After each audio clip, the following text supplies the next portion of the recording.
Hey, horror fans, welcome back to another episode of Terror Talk where I discuss creepy clips online. The original horror music that you hear in these videos is composed by me. Now imagine being able to save on everyday expenses and put that money towards your next horror movie outing, spooky decor, or haunted carnival excursion. Be sure to watch all the way through as I have something that will help feed your next horror adventures. Now let's get into it and have some fun. I was at a ripe young age where being left home alone was exciting. I was like 13, and my parents had just recently started entrusting me to be home alone overnight. The only condition was I couldn't leave the house or have anyone over, but I was fine with that. Something about being able to blast my music or video games without my dad yelling at me was just exhilarating. To make things even better, it was a rainy night which turned into a thunderstorm. I sat outside under the awning for a while, watching the thunderstorm as I like to do. I've always loved thunderstorms, as they just make staying in so much more cozy. Do you like thunderstorms? Let me know in the comments below. I personally love thunderstorms, and they're not super frequent in Arizona. Like, they do happen during monsoon season, but it has been more scarce the most recent years. But yeah, let me know in the comments below if you love thunderstorms, because they really can be magical. After a while of watching the storm, I moved my Xbox from my room to the downstairs den TV. My dad's huge flat-screen TV with the Bose sound system. The only time I'd get to game on there was when I was home alone, and I loved it. The den was a half flight of stairs down from the living room level, and it was level with the backyard, so the backyard door was in the den. I'm describing the house in past tense because I moved out, but my parents do still live there. So I was playing Black Ops down in the den with the volume blasting. I was playing online multiplayer in a party with my friend Cody. I had some crappy old headset, which the only audio you could hear was other people in the lobby and game talking. For a 13-year-old standards, it was the perfect night, until something interrupted my peace. The sound of the doorbell. It was past 9 o'clock by then. I told Cody the doorbell rang, and he said I should go check and see who it was. I wondered if maybe it was my parents back home early. I always say this in these types of videos, but if your doorbell rings past a certain hour, and I think that 9 o'clock is, really something that anything past 9 o'clock is just a major red flag, isn't it? And I think even after 8 is pushing it a little bit, after 7, okay, maybe, but after 9 o'clock, no. Like, something is wrong if you hear the doorbell after 9 o'clock. But they had the keys, so they wouldn't ring the doorbell. I hid in a spot in the game where I wouldn't get killed. Then I went upstairs to the front door, asking who's there. I didn't realize how much of a mistake that would be. A male's voice on the other side said, "I need to use a phone."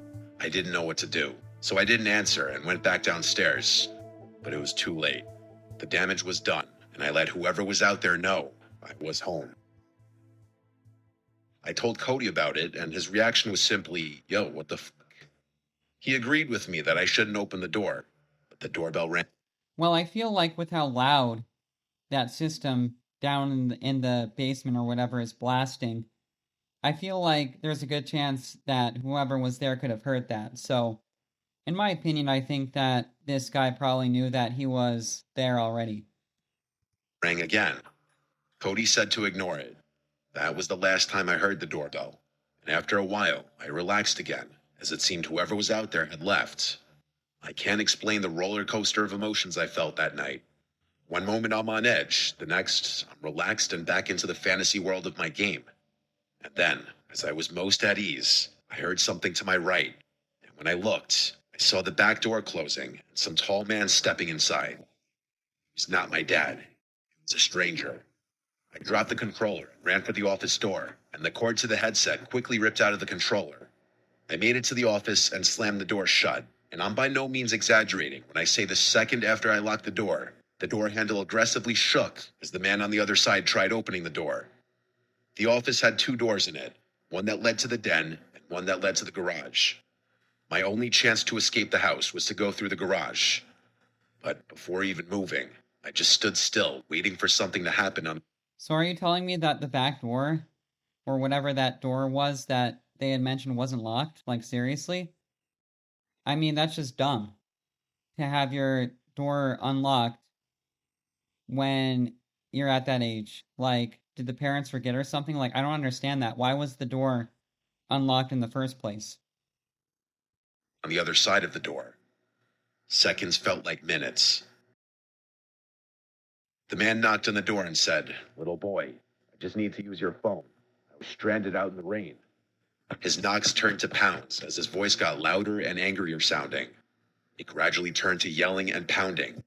He yelled, "Open the fucking door, you little shit," as it sounded like he was literally trying to break down the door.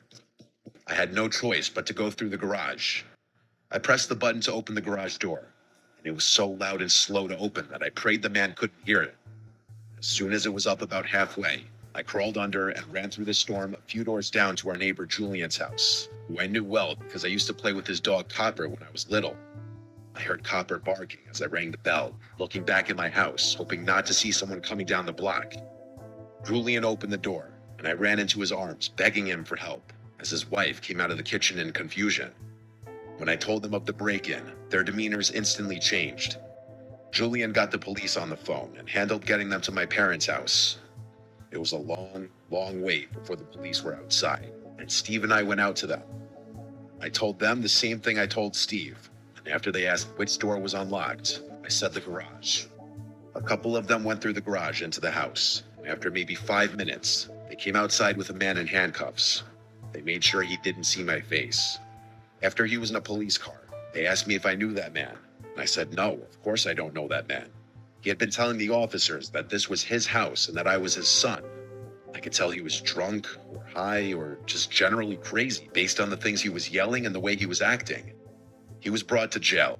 My parents had to be contacted regarding how they wished to proceed. They pressed charges. His name was John McCarty.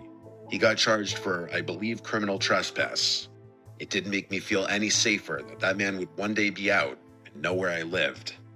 Thankfully, it was just a random chance encounter. I don't believe he specifically targeted me or our house. So whenever he was released, he didn't come back.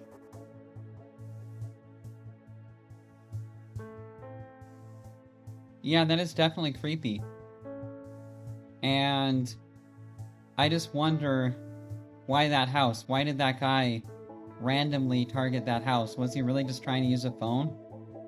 I'm not sure, but the aggressive pounding and everything like that certainly made it seem like it wasn't as innocent as using a phone. But that's why it's just so important that when you're home alone, that you lock your doors. And I get it. Sometimes, like, you know, I'll look at my front door and it'll be unlocked and I'll be like, how the hell was that forgotten to be locked? Because I pretty much always lock my doors because of shit like this. But even though I live in a pretty safe neighborhood, there's always something that could happen. And also, I thought it was a mistake for him to call out about letting the guy know that he was there, essentially. Like, that was also kind of stupid. But I wonder if the kid's parents ever let him stay home alone again after that, because I don't know. I feel like most parents, if they're good parents, wouldn't feel comfortable after an experience like that. But it's always good to be vigilant.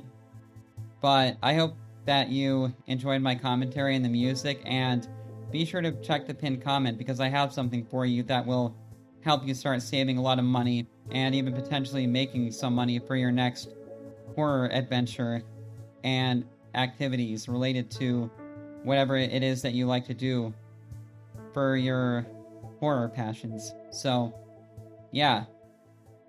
I will see you in the next video.